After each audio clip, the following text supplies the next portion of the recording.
মানুষের কণ্ঠ রোধ করেছিল সেই শেখ হাসিনাকে 24-এর এই দিনে বাংলাদেশের ছাত্র জনতার গণ অভ্যুত্থানের মধ্য দিয়ে আমরা এই দেশ থেকে পালিয়ে গিয়েছিল।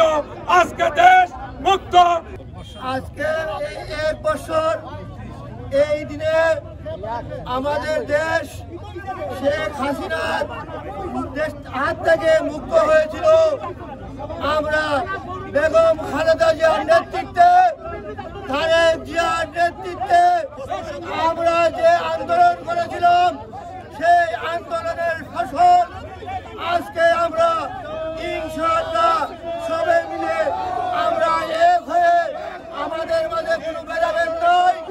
আমরা বাংলাদেশ জাতীয়তাবাদী দল বিএনপি, ছাত্রদল, যুবদল, স্বেচ্ছাসেবক দল, অঙ্গ সংগঠনের সমস্ত নেতৃবৃন্দকে আমি আমার পক্ষ থেকে পৌরসভার সমস্ত 9 ওয়ার্ড থেকে যারা আসছেন সবাইকে আমি আমার পক্ষ থেকে অসংখ্য ধন্যবাদ জানিয়ে আমি আমার বক্তব্য শেষ করছি। বাংলাদেশ জিন্দাবাদ, বাংলাদেশ জাতীয়তাবাদী দল জিন্দাবাদ, বেগম খালেদা জিয়া জিন্দাবাদ।